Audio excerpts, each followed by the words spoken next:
orang yang memusuhi seorang wali, maka Allah Subhanahu wa ta'ala akan menghancurkannya. Itu makna firman Allah, man 'ada li waliyan faqad adzantuhu bil harbi.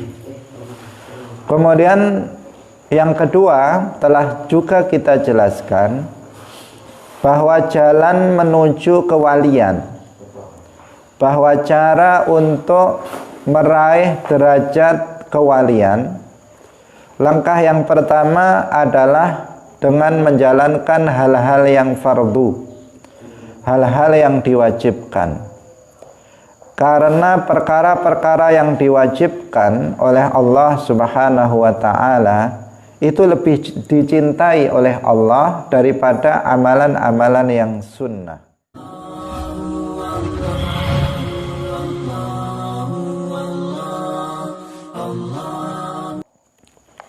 Assalamualaikum warahmatullahi wabarakatuh. Alhamdulillahi rabbil alamin. Lahu ni'matu wa lahul fadlu wa lahu tsana'ul hasan. Wa salawatullahil barrir rahim wal malaikatil muqarrabin ala sayyidina wa maulana Muhammadin wa ala alihi wa ashabihi thayyibin tahirin. Allahumma la sahla illa ma ja'altahu sahla wa anta taj'alul hazna idza syi'ta sahla. Allahumma arzuqna al-ikhlasa fi niyyati wal qawli wal amal wa ba'du. Ila nabiyil mustafa sallallahu alaihi wasallam wa ikhwanihi minal anbiya'i wal mursalin wa syuhada'i was salihin, khususan ila sultanil awliya Asy-Syaikh Abdul Qadir Al-Jilani wa Syaikh Ahmad Ar-Rifai wa Syaikh Bahauddin An-Naqsyabandi wa Syaikhina Abdullah Al-Harari wa muallif hadzal kitab Al-Imam An-Nawawi wa muassisi Jam'iyyati Nahdlatul Ulama Asy-Syaikh Muhammad Hashim Asy'ari wa Syaikh Bisri Samsuri wa Syaikh Abdul Wahhab Hasbuwah wa ila arwahi jami'i ahlil qubur minal muslimin wal muslimat wal mu'minin wal mu'minat min masyariqil ardi ila magharibiha, khususan ila arwahi abaina wa ummahatina wa ajdadina wa jaddatina wa masyayikhina wa masyayikhi masyayikhina. Al-Fatihah. A'udzu billahi minasy syaithanir rajim. Bismillahirrahmanirrahim. Alhamdulillahi rabbil alamin. Ar-Rahmanir-Rahim. Maliki yaumiddin. Iyyaka na'budu wa iyyaka nasta'in. Ihdinas siratal mustaqim.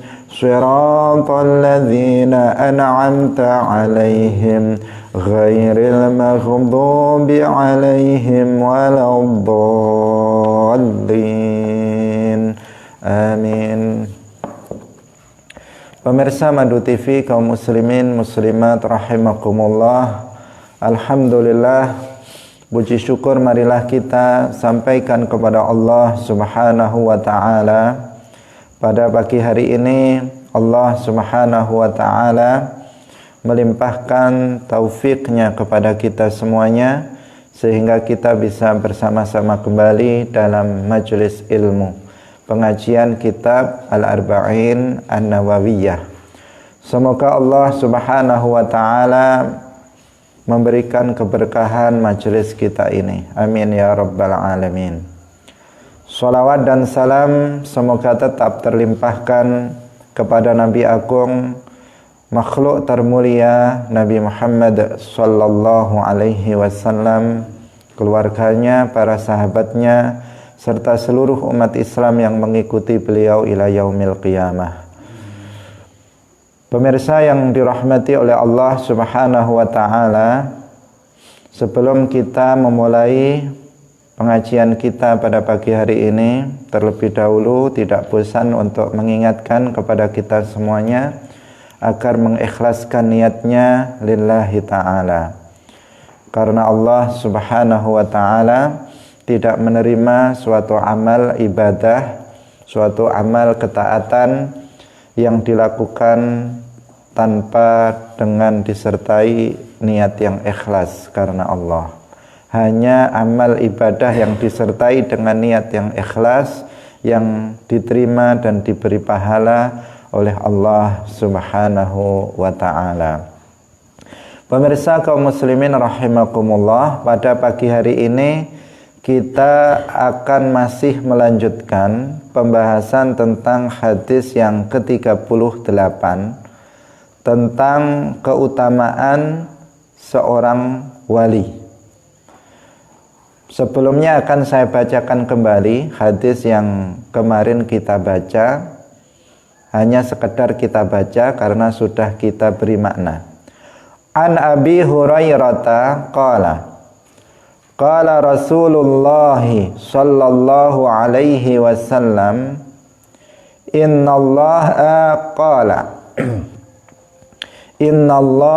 qala man 'ada li waliyan faqad adzantuhu bil harbi wa ma taqarraba ilayya 'abdi bi syai'in ahabba ilayya mimma aftaradtu 'alaihi wa ma yazalu 'abdi yataqarrabu ilayya bin nawafili hatta uhibbahu fa idza ahbabtuhu kuntu sam'ahu alladhi yasma'u bihi wa basarahu alladhi yubsiru bihi wa yadahu allati yabtishu biha wa rijlahu allati yamshi biha wa in sa'alani la u'tiyannahu wa la in ista'adhani la u'idhannahu. Rawahul Bukhari. Dalam penjelasan kita kemarin bahwa di awal hadis ini Allah subhanahu wa ta'ala, karena ini hadis qudsi, menjelaskan bahwa orang yang memusuhi seorang wali, maka Allah subhanahu wa ta'ala akan menghancurkannya. Itu makna firman Allah, man 'ada li waliyan faqad adzantuhu bil harbi. Kemudian yang kedua, telah juga kita jelaskan bahwa jalan menuju kewalian, bahwa cara untuk meraih derajat kewalian, langkah yang pertama adalah dengan menjalankan hal-hal yang fardu, hal-hal yang diwajibkan. Karena perkara-perkara yang diwajibkan oleh Allah subhanahu wa ta'ala itu lebih dicintai oleh Allah daripada amalan-amalan yang sunnah. Artinya pahala dari melakukan amalan-amalan yang wajib itu hukumnya lebih besar dibandingkan dengan pahala mengamalkan amalan yang sunnah. Melakukan amalan yang sunnah sebanyak apapun itu tidak akan bisa menandingi pahala dari melakukan amalan-amalan yang wajib. Misalnya seseorang melakukan 1000 amalan sunnah satu kali melakukan misalnya dalam satu waktu, maka itu tidak akan bisa menandingi pahalanya terhadap melakukan perbuatan yang wajib.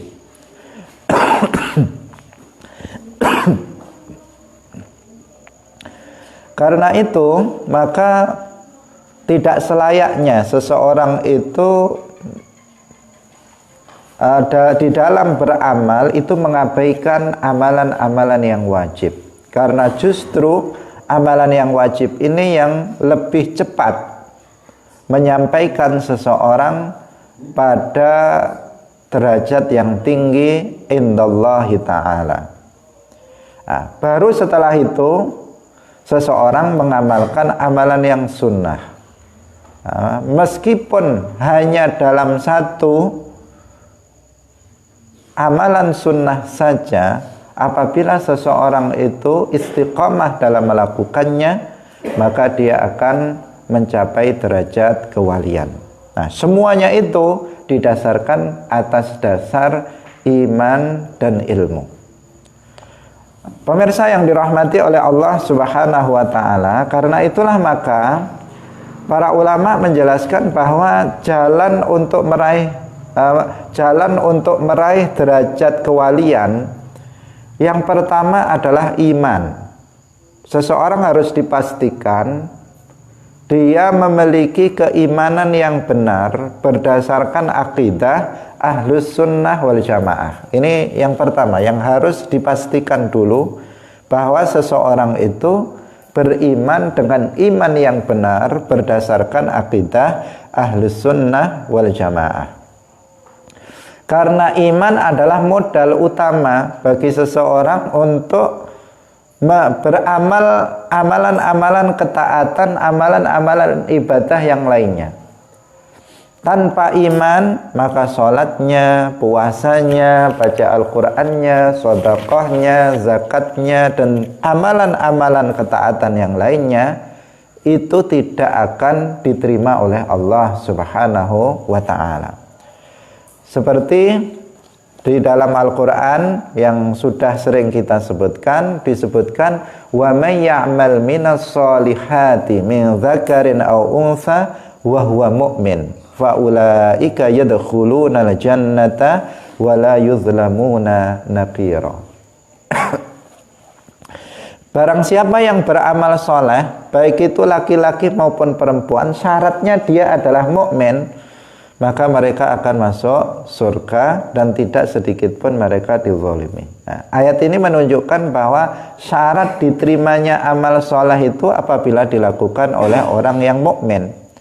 Mukmin yang dimaksud adalah orang yang beriman dengan iman yang benar berdasarkan akidah Ahlus Sunnah wal Jamaah, akidah yang diajarkan oleh Rasulullah dan para sahabatnya, akidah yang dipegangi oleh kebanyakan umat Islam di seluruh dunia dari dahulu hingga sekarang. Itulah akidah yang dimaksud dengan akidah yang benar yang harus dipegangi untuk seseorang itu menjadi seorang wali.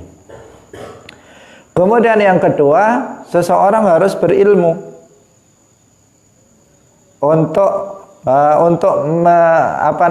menjadi modal tadi, beramal, menjalankan yang wajib, meninggalkan yang haram, kemudian melakukan yang sunnah. Maka tahapan yang kedua setelah memastikan keimanannya itu iman yang benar, maka seseorang harus berilmu dengan ilmu yang benar juga, yang dia pahami dari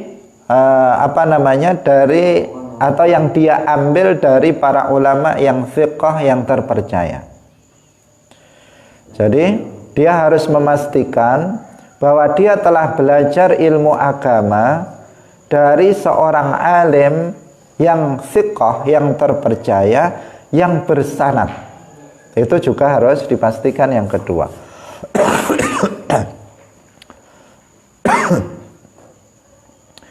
Kenapa demikian? Karena ini yang nanti akan menjamin pemahaman yang benar. Jadi yang menjamin pemahaman yang benar terhadap ilmu agama itu adalah yang pertama, apabila ilmu yang kita peroleh itu kita ambil secara langsung dari ahlinya, yaitu dari para ulama. Yang kedua, bahwa orang yang kita ambil ilmunya itu adalah orang yang terpercaya, yang tidak mudah untuk berfatwa tanpa ilmu. Yang ketiga, bahwa orang yang kita ambil ilmunya itu adalah orang yang memiliki guru, yang gurunya juga memiliki guru, begitu seterusnya sampai kepada Rasulullah. Dengan bahasa lain, dia memiliki sanad. Inilah yang akan nanti menjamin bahwa pemahaman kita terhadap ilmu agama yang kita pelajari itu benar. Ini juga harus dilakukan.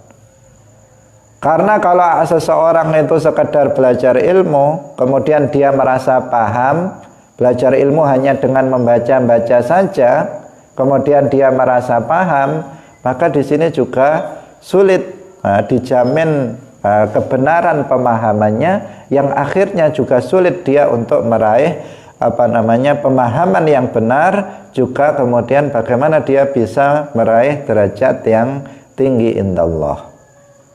Jadi ini yang kedua yang harus dipastikan. Kemudian yang ketiga, baru kita mengamalkan ilmu.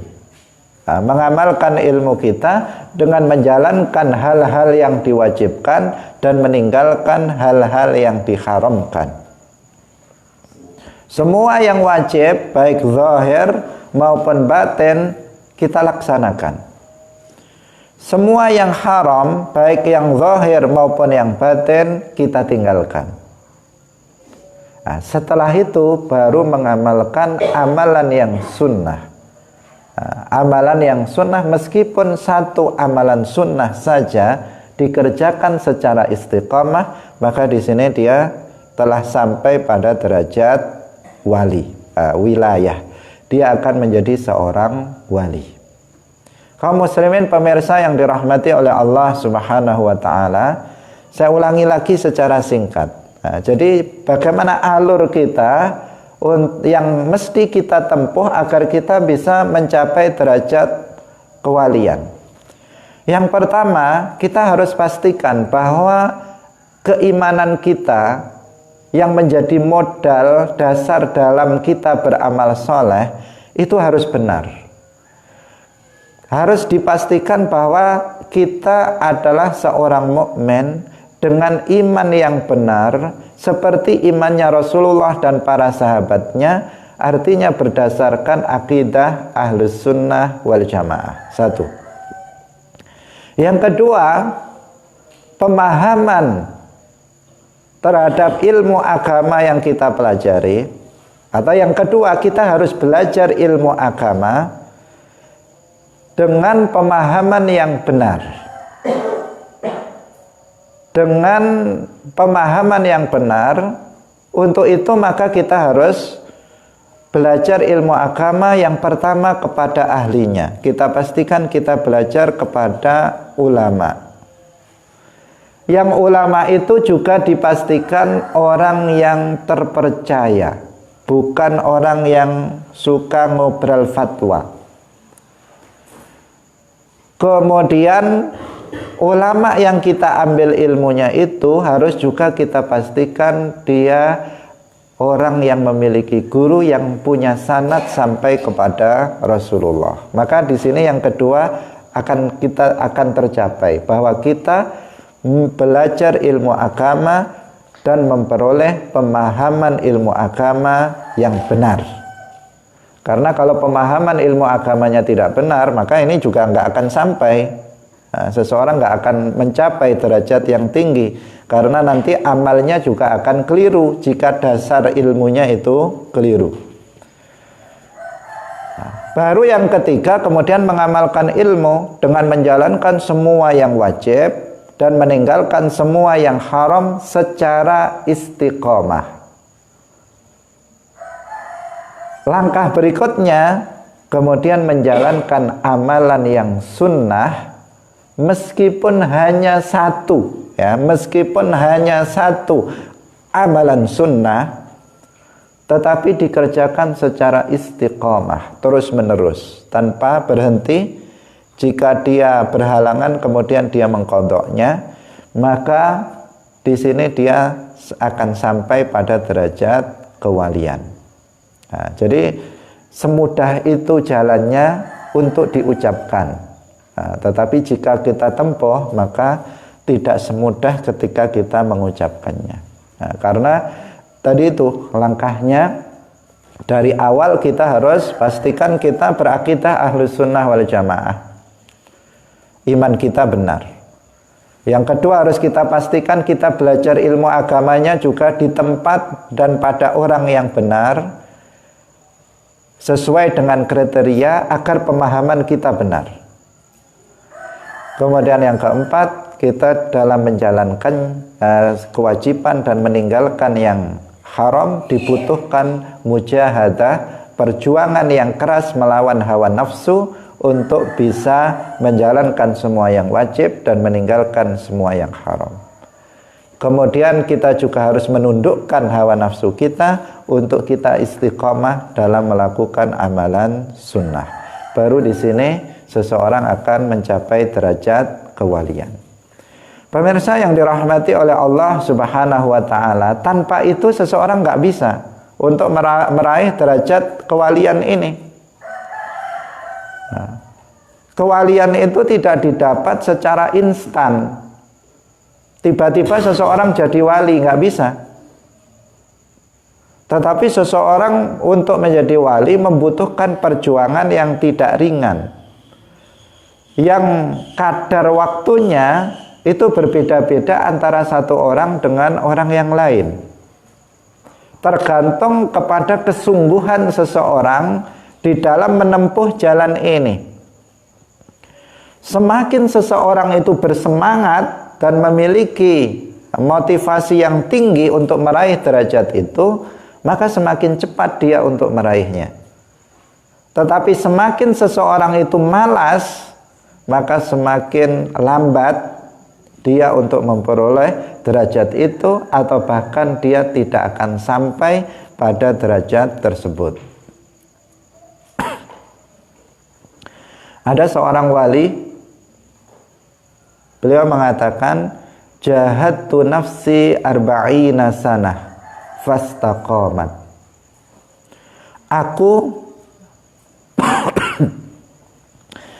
Aku telah berjuang melawan hawa nafsu saya selama 40 tahun baru bisa istiqomah. Jadi 40 tahun dia berjuang melawan hawa nafsu dalam menjalankan yang wajib dan meninggalkan yang haram. Setelah 40 tahun baru istiqamah, artinya dia telah berhasil untuk meraih derajat kewalian.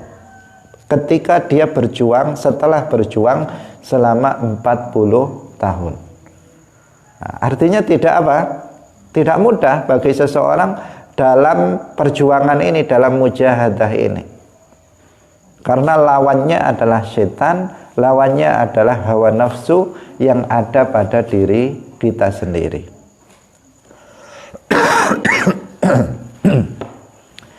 Kaum muslimin pemirsa yang dirahmati oleh Allah Subhanahu wa Ta'ala, ini jalan yang semestinya kita tempuh apabila kita ingin mencapai derajat, memperoleh derajat yang tinggi indallahi ta'ala. Kenapa kita kok mesti memiliki cita-cita dan berusaha untuk meraih derajat ini?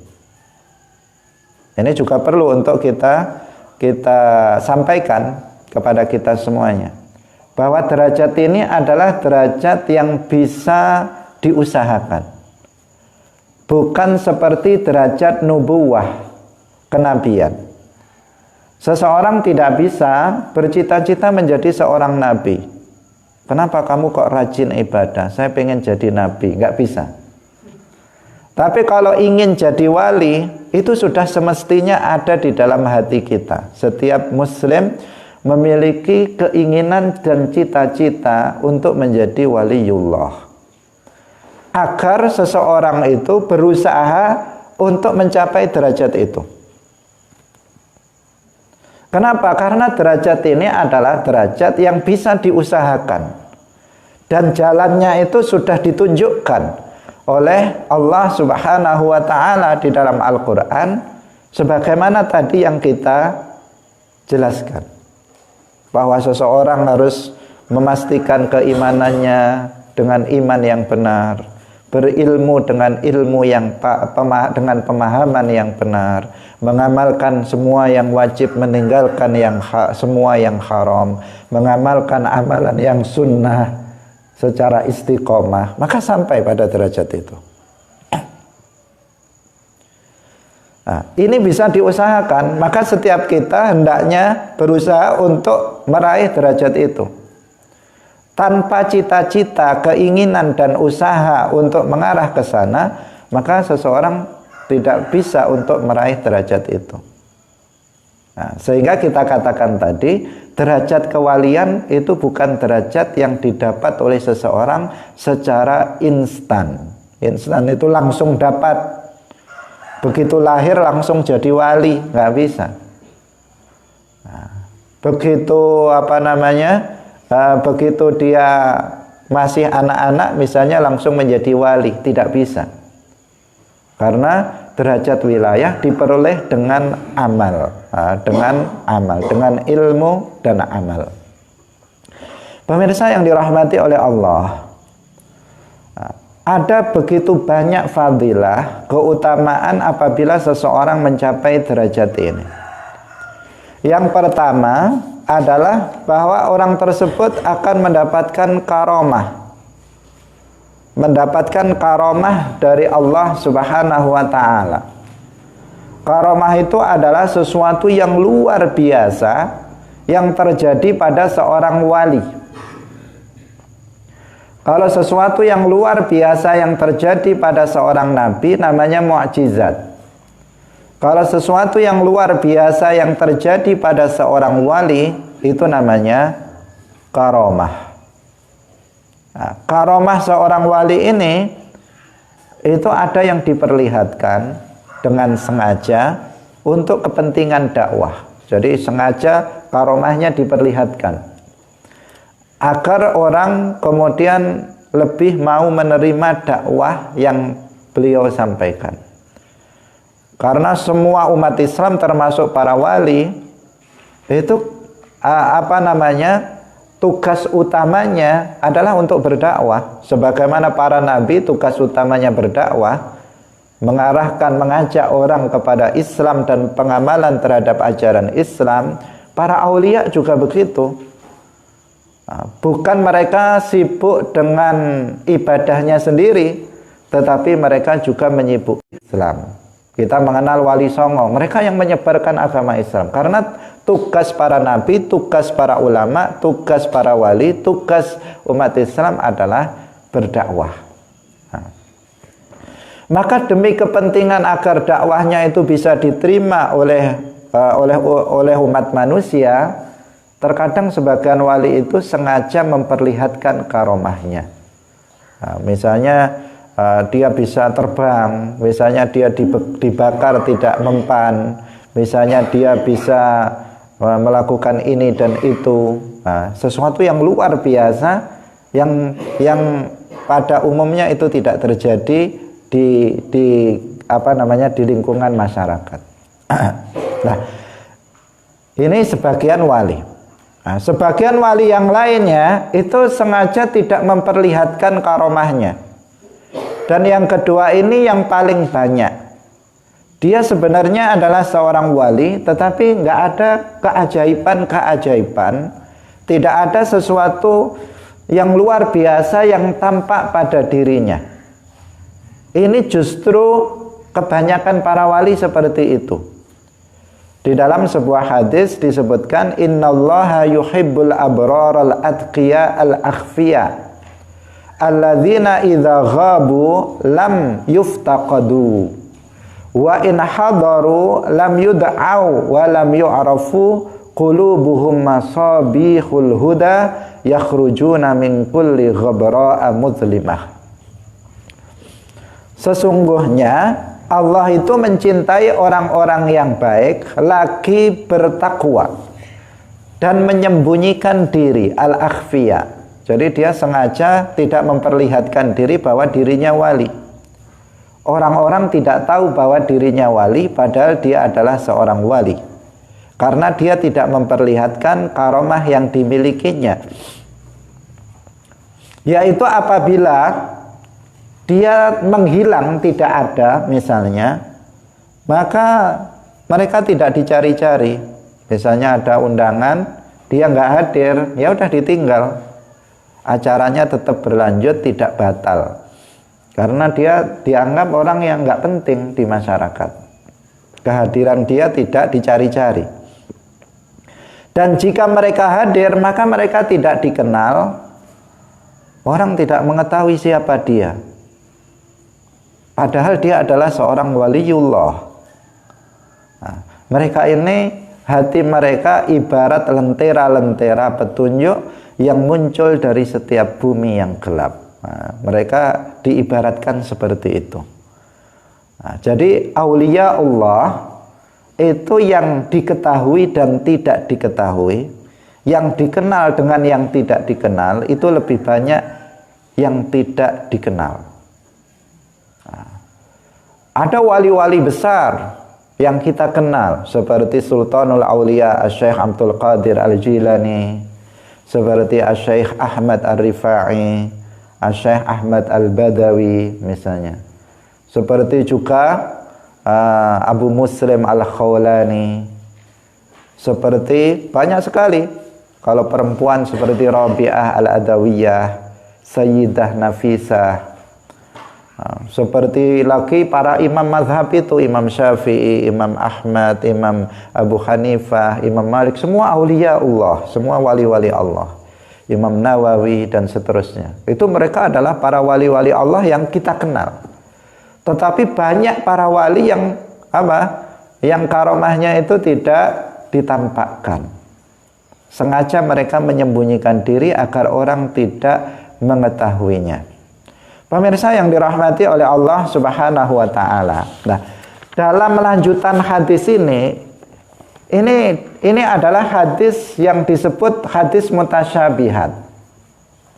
Kalau seseorang memahaminya secara harfiah, ini bisa salah paham. Ketika seseorang itu sudah menjadi kekasih Allah, sudah dicintai oleh Allah, fa idza ahbabtuhu kuntu sam'ahu alladzi yasma'u bihi. Kalau seseorang itu menerjemahkannya secara harfiah, ini bisa salah paham. Karena secara harfiah itu terjemahannya dikatakan, jika aku, Allah telah mencintainya, maka aku menjadi pendengarannya, yang dia mendengar dengannya. Nah, seakan-akan Allah itu jadi pendengaran, jadi telinga, jadi mata, jadi tangan, jadi kaki bagi seorang wali. Itu makna zahirnya. Tetapi yang dimaksud bukan seperti itu. Para ulama memaknai hadis ini dengan dua penafsiran, dengan dua penjelasan. Di antaranya adalah terkait dengan masalah karomah. Bahwa seseorang itu apabila dia sudah menjadi seorang wali, maka Allah akan memberikan kekuatan pendengarannya. Sehingga dia memiliki pendengaran yang luar biasa, yang mampu mendengar suara yang tidak mampu didengar oleh orang biasa. Nah, jadi kalau kita biasanya mendengar karena dengan suara yang ada di sekitar kita, yang keras dan suara yang keras dan dekat. Kita tidak bisa mendengar perkataan yang ada di Pare, yang ada di Jakarta. Kita nggak bisa mendengarnya. Tetapi kalau seseorang menjadi wali, salah satu karomah yang mungkin diberikan oleh Allah, dia memiliki pendengaran yang sangat kuat. Allah memberikan kekuatan pendengaran sehingga dia bisa mendengar sesuatu yang tidak didengar oleh orang biasa. Yang kedua, Allah memberikan kekuatan pada penglihatannya, sehingga dia bisa melihat sesuatu yang tidak biasa dilihat, yang tidak bisa dilihat oleh orang biasa. Kalau kita, penglihatan kita kan terbatas. Pada umumnya kita melihat hanya ketika ada cahaya dan hanya sesuatu yang ada di depan kita. Saya tidak bisa melihat apa yang ada di belakang saya. Saya juga tidak bisa melihat apa yang ada di belakang tembok itu. Kenapa? Ini namanya penglihatan yang biasa. Tetapi jika seseorang itu sudah menjadi seorang wali, maka di antara karomah yang mungkin diberikan oleh Allah kepadanya, dia diberikan penglihatan yang sangat kuat, sehingga dia bisa melihat sesuatu yang berada di tempat yang jauh. Seperti yang terjadi pada Sayyiduna Umar bin Khattab radhiyallahu anhu. Suatu ketika Sayyidina Umar radhiyallahu anhu, beliau sedang berkhutbah. Ketika itu beliau mengirimkan tentara perang yang melawan Persia, di Persia ya, bertempur di Persia, yang dipimpin oleh Sariyah bin Zunaim. Jadi beliau seorang khalifah tinggal di Madinah, mengirimkan tentara ke Persia berperang di sana. Pemimpinnya namanya Sariyah bin Zunaim. Nah, di tengah-tengah beliau sedang berkhutbah Jumat, itu tiba-tiba Sayyidina Umar bin Khattab itu berkata, "Ya Sariyah al-Jabala, ya Sariyah al-Jabala, man istara'a adh-dhi'b al-ghanam faqad zalam." Nah, beliau mengatakan, "Wahai Sariyah, naiklah ke gunung. Wahai Sariyah, naiklah ke gunung."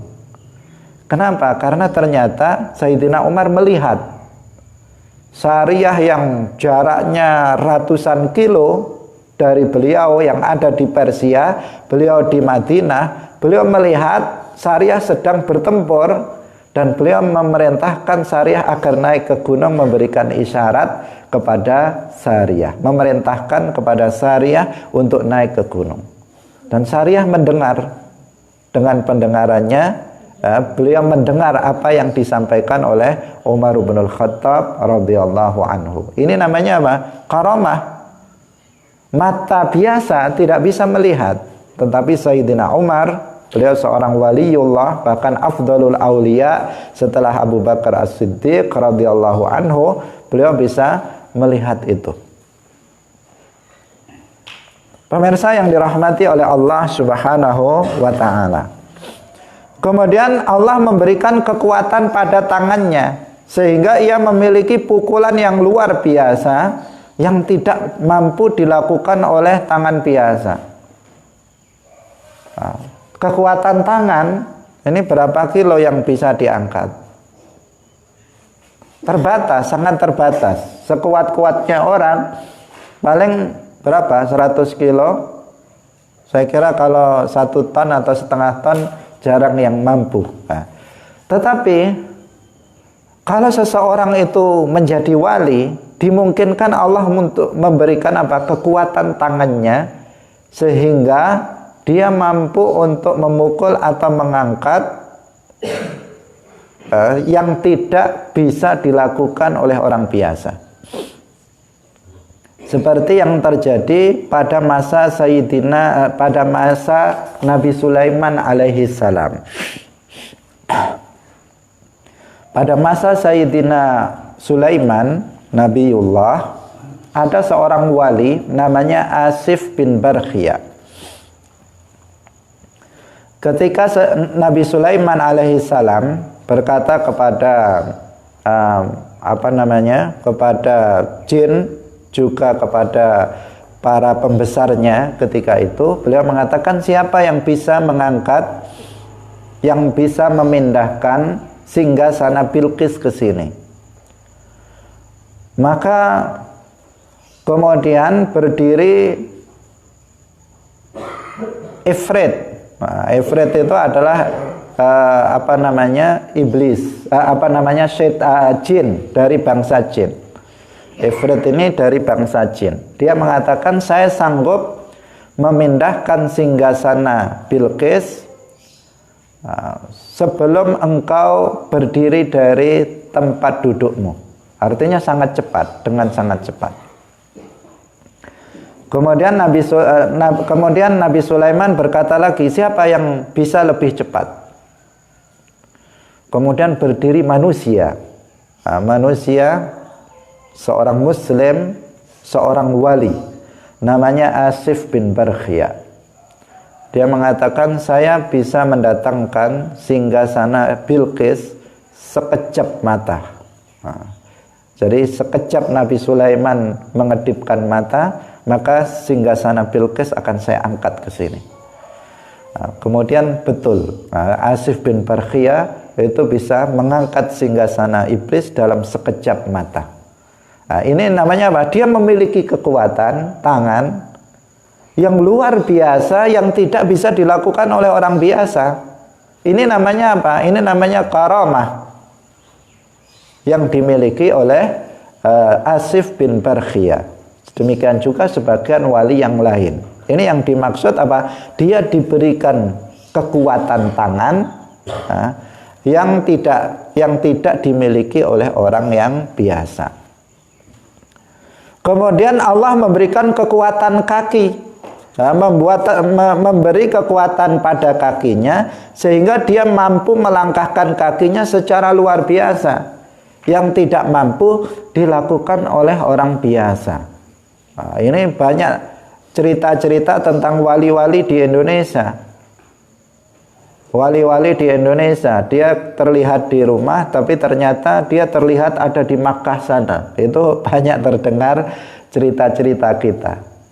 Jadi dia bisa menempuh jarak yang sangat jauh dalam waktu yang cepat. Kakinya hanya beberapa langkah, maka dia sudah sampai ke tempat tujuan yang jauh. Jadi seakan-akan bumi ini itu dilipat, dilipat sehingga dia berjalan dengan sangat cepat. Ini apa? Ini juga merupakan karamah. Pemirsa yang dirahmati oleh Allah Subhanahu wa taala, banyak lagi karamah-karamah yang dimiliki oleh para wali Allah. Seperti misalnya Sayyidah Maryam. Ini juga seorang wali, ibunda daripada Nabi Isa alaihi salam. Itu seorang wali perempuan, seorang wali dari kalangan perempuan. Disebutkan karamahnya di dalam Al-Quran, yaitu ketika beliau berada di mihrabnya, itu setiap kali Nabi Zakaria yang mengasuh beliau itu datang, beliau menemukan buah-buahan yang sudah tersedia di situ. Yang aneh adalah ketika beliau datang di musim panas, di situ ada buah yang yang berbuah di musim dingin. Ketika beliau datang di musim dingin, di situ tersedia buah-buahan di musim panas. Itu kan aneh. Kalau misalnya buah di musim sekarang, musim rambutan, di situ banyak rambutan, itu wajar, mungkin tetangganya yang ngantar. Tetapi ini di saat musim tidak musim buah itu ada. Di saat musim panas, di situ tersedia buah-buahan yang berbuah hanya di musim dingin. Ketika di musim dingin, di situ tersedia buah-buahan yang hanya berbuah di musim panas. Begitu seterusnya. Ini adalah juga merupakan karamah, karena itu adalah pemberian dari Allah yang diambilkan dari dalam surga. Pemirsa yang dirahmati oleh Allah Subhanahu wa taala. Kalau kita cerita tentang karamah para wali, maka jumlahnya akan sangat besar dan akan sangat panjang. Syekh Ahmad Ar-Rifai, seorang sultanul aulia, karamahnya sangat banyak sekali. Di antara karamahnya, beliau memiliki kekuatan dalam kekuatan suara dalam berbicara. Apabila beliau sedang menyampaikan pelajaran mau'izahnya, nasihat-nasihatnya, itu yang hadir ribuan orang. Yang hadir bukan hanya sedikit orang, ribuan orang. Sehingga suara beliau itu, ini yang ajaib, itu bisa didengar oleh semua jamaah dengan volume yang sama. Artinya yang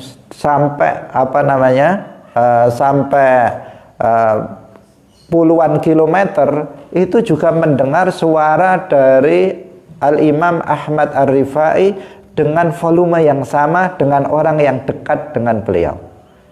Itu juga karamah. Ketika itu belum ada speaker, belum ada TV, belum ada radio. Kalau sekarang kan ada TV, yang di sana juga dengar volumenya sama, tetapi itu karena menggunakan alat. Nah, dulu tidak. Tetapi karamahnya seperti itu. Bahkan orang yang tidak hadir dalam majelis beliau, itu mereka apa? Mereka cukup naik ke tempat yang agak tinggi. Kalau mereka bertujuan untuk mendengarkan mau'izah pelajaran dari Syekh Ahmad Ar-Rifai, maka mereka juga bisa mendengarnya. Ini juga salah satu karamah. Nah, murid-muridnya Syekh Ahmad Ar-Rifai banyak sekali yang menjadi aulia Allah, banyak yang menjadi wali-wali Allah yang mengikuti thariqah Ar-Rifaiyah. Di antara karamah yang masyhur di kalangan mereka itu seperti mukjizatnya Nabi Ibrahim alaihissalam. Dibakar di dalam api itu tidak terbakar, sebagaimana mukjizatnya Nabi Ibrahim alaihissalam. Belum lagi Syekh Abdul Qadir Al-Jilani, Syekh Abdul Hasan Asy-Syadzili, itu semuanya juga karamahnya sangat banyak sekali. Ini Syekh Ahmad Syekh Al-Junaid Al-Baghdadi dan yang lain-lainnya, karamahnya sangat banyak. Insya Allah lain kali itu kita ceritakan. Tetapi kita hanya mencontohkan bagaimana kemuliaan yang dimiliki oleh seorang wali jika Allah Subhanahu wa taala telah menjadikan seseorang itu menjadi aulia Allah. Pemirsa yang dirahmati oleh Allah Subhanahu wa taala. Sebagian ulama yang lain memaknai hadis ini itu tidak dimaknai dengan makna karamah. Fa idza ahbabtuhu kuntu sam'ahu alladhi yasma'u bihi wa basarahu alladhi yubsiru bihi, dan seterusnya. Itu tidak dimaknai Allah memberikan kekuatan pada pendengaran, penglihatan, tangan dan kaki sebagai karamah. Tetapi dimaknai jika aku telah mencintai seorang hamba, ini firman Allah, maka aku akan menjaga pendengarannya, penglihatannya, tangan dan kakinya dari melakukan kemaksiatan kepada Allah. Nah, jadi ini juga merupakan keistimewaan yang kedua bagi seorang wali. Bahwa seorang wali itu dijaga oleh Allah dari melakukan kekufuran. Orang kalau sudah jadi wali, maka dia tidak akan jatuh pada kekufuran. Berbeda dengan yang bukan wali, ini masih ada kemungkinan menjadi murtad, jatuh kepada riddah atau kekufuran. Tetapi kalau seseorang itu sudah menjadi wali, maka dia tidak akan menjadi kafir, dia tidak akan menjadi kufur, tidak akan jatuh pada riddah. Karena seseorang yang sudah menjadi kekasih Allah tidak akan menjadi musuh Allah. Itu keistimewaan yang kedua. Nah, mereka juga dijaga oleh Allah dari mati dalam keadaan bermaksiat. Seorang wali itu tidak maksum dari kemaksiatan. Mungkin saja seorang wali itu melakukan dosa. Mungkin. Itu bukan mustahil. Kalau para nabi itu maksum dari kekufuran, maksum dari dosa besar, maksum dari dosa kecil yang mengandung unsur kehinaan jiwa pelakunya. Itu nabi. Kalau wali itu maksum dari kekufuran, tetapi tidak maksum dari dosa besar, juga tidak maksum dari dosa kecil. Hanya saja seorang wali itu tidak mati kecuali dalam keadaan bertakwa. Artinya kalau seandainya ada seorang wali kemudian dia melakukan dosa, maka Allah segera mengingatkannya sehingga untuk bertaubat. Dia bertaubat dan ketika dia mati pasti sudah bertaubat dari dosanya, sudah diampuni dosa-dosanya oleh Allah Subhanahu wa ta'ala. Ini keistimewaan yang kedua bagi seorang wali. Nah, jadi ada jaminan bahwa dia akan mati dalam keadaan beriman. Pemirsa yang dirahmati oleh Allah Subhanahu wa ta'ala. Kemudian keistimewaan yang lain bagi seorang wali, dia akan mati dalam keadaan husnul khotimah seperti yang tadi kita jelaskan. Tetapi ada ayat yang mempertegas itu, yaitu firman Allah Subhanahu wa ta'ala, innal ladzina qalu rabbunallahu tsumma istaqamu tatanazzalu alaihimul malaikatu alla takhafu wa la tahzanu wa abshiru bil jannati allati kuntum tu'adun. Sesungguhnya orang-orang yang berkata Tuhan kami adalah Allah, artinya dia beriman, tsumma istaqamu, kemudian istiqamah dalam amal ketaatan, menjalankan semua yang wajib dan meninggalkan semua yang haram, istiqamah dalam kesunahan meskipun satu amal kesunahan, maka dia jadi wali. Setelah itu maka tatanazzalu alaihimul malaikah, maka kemudian para malaikat itu turun kepada mereka dan memberitahukan kepada mereka, janganlah kamu merasa takut dan janganlah kamu merasa bersedih hati, dan bergembiralah kamu dengan memperoleh surga yang telah dijanjikan oleh Allah kepada kalian. Jadi ini namanya apa?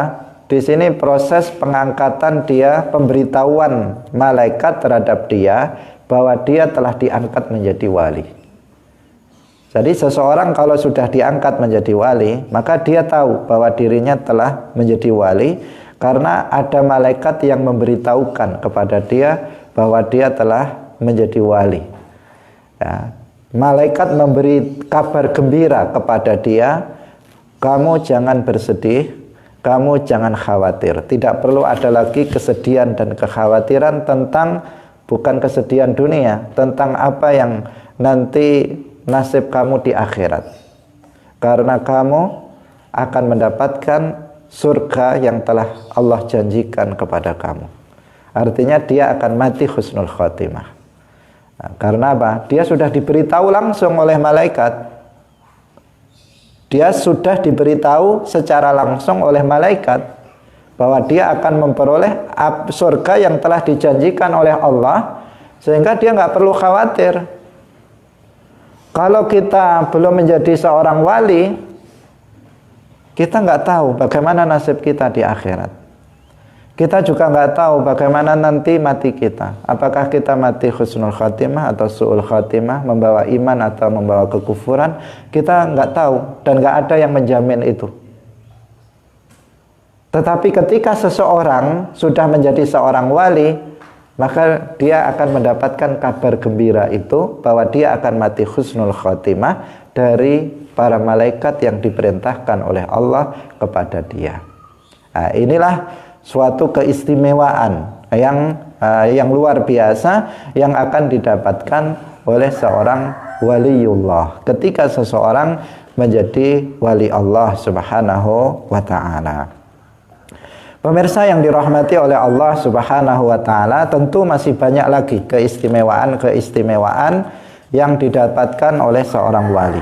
Nah, tetapi yang terpenting di sini yang saya tekankan di akhir pertemuan kita pada pagi hari ini adalah bahwa yang terpenting bagi kita adalah bagaimana cara untuk mendapatkan derajat itu yang harus kita tempuh. Itulah yang sesungguhnya paling penting, karena dengan itu maka kita akan bisa menempuh jalan itu. Jika kita tidak mengetahui jalan itu, maka kita nggak akan bisa menempuh jalan itu. yaitu jalan ilmu dan amal. Ilmu dan amal, inilah jalan menuju derajat wilayah. Al-Imam Asy-Syafi'i radhiyallahu anhu mengatakan, mattakhadallahu waliyan jahilan. Allah tidak menjadikan seorang wali dari orang yang bodoh. Nggak ada ceritanya orang bodoh terhadap ilmu agama itu jadi wali. Nggak ada ceritanya. Sepanjang sejarah wali-wali zaman dahulu sampai kapanpun nggak ada ceritanya orang bodoh jadi wali. Nah, karena itu yang harus diperhatikan itu adalah belajar ilmu agama, kemudian setelah itu mengamalkan ilmu agama itu dengan sebenar-benarnya. Belajar ilmu agama pada orang yang benar agar memperoleh pemahaman yang benar, kemudian dia berusaha mengamalkannya dengan sebaik-baiknya. Kalau perlu seseorang kemudian berbaiat thariqah. Berbaiat thariqah. Berbaiat thariqah hukumnya tidak wajib. Thariqah yang kita maksud adalah thariqah yang digagas oleh para wali seperti thariqah Naqsyabandiyah, thariqah Qadiriyah, thariqah Rifaiyah, thariqah Syadziliyah. Hukum berbaiat thariqah tidak wajib, tetapi sunnah. Sangat dianjurkan seseorang untuk berbaiat thariqah ini. Ini dalam rangka apa? Sebenarnya adalah dalam rangka untuk menuntun diri dalam mengamalkan syariat. Seseorang berbaiat thariqah, sesungguhnya dia berjanji bukan hanya kepada Allah, tetapi dia berjanji kepada sang guru, sang mursyid, untuk selalu istiqamah dalam menjalankan syariat Islam. Itulah hakikat daripada thariqah. Jadi sang mursyid selalu memantau apakah sang murid ini itu bisa istiqamah mengamalkan syariat Islam, baik yang wajib maupun yang sunnah apa tidak. Itulah pentingnya seseorang masuk dalam thariqah agar dia terbimbing jalannya, sehingga dia lebih cepat untuk meraih derajat kewalian itu. Nah, tetapi kalau seseorang tanpa thariqah, apakah bisa menjadi seorang wali? Bisa, dan banyak orang yang tanpa thariqah sampai pada derajat wali. Tetapi jalan dia lebih sulit karena nggak ada yang mengawasi, nggak ada guru yang membimbing secara langsung. Itu perbedaannya. Karena itu kebanyakan para wali setelah generasi munculnya thariqah-thariqah itu terlahir dari thariqah. Tetapi tidak semata-mata dengan masuk thariqah seseorang langsung jadi wali, nggak bisa. Kalau seseorang masuk thariqah dalam kondisi bodoh terhadap ilmu agama, maka sampai kapanpun tidak akan menjadi wali meskipun dia masuk pada thariqah. Karena itu thariqah di masa-masa lalu dan insya Allah sekarang juga itu bukan hanya mengajarkan wirid dan zikir, tetapi thariqah di masa lalu zaman Syekh Abdul Qadir Al-Jilani, Syekh Ahmad Ar-Rifai, dan para aulia zaman dahulu, mereka juga mengajarkan akidah, mereka juga mengajarkan fikih, mereka juga mengajarkan akhlak, juga mengajarkan wirid-wirid. Itu isinya thariqah seperti itu pada masa lalu. Karena itu Al-Imam Syekh Abdul Qadir Al-Jilani, beliau bukan hanya ahli wirid, tetapi beliau juga memiliki kitab akidah, memiliki kitab fikih, karangannya, dan seterusnya. Nah, seperti itulah yang harus ditempuh. Maka seseorang harus mendahuluinya dengan belajar ilmu agama dengan benar. Setelah mantap keilmuannya tentang ilmu agama, kemudian seseorang bisa kemudian masuk kepada thariqah agar terbimbing. Dengan mursyid, tentu mursyid yang yang betul-betul mursyid yang bisa menuntun kita. Mursyid itu tugasnya menuntun murid, sehingga mursyid memang harus orang yang bisa menuntun. Kalau bisa mencari mursyid yang wali, kalau bisa, kalau masih ada. Kalau masih ada, maka mencari mursyid yang wali, karena dia membimbing seseorang untuk mencapai derajat itu. Kalau dia bukan wali, bagaimana dia bisa membimbing ke arah sana? Nah, tetapi kalau nggak ada, ya yang ada. Nah, yang ada. Paling tidak dia bisa memantau amal yang kita lakukan sehari-hari. Nah, pemirsa yang dirahmati oleh Allah, waktu telah habis, semoga bermanfaat. Barakallahu fikum. Wassalamualaikum warahmatullahi wabarakatuh.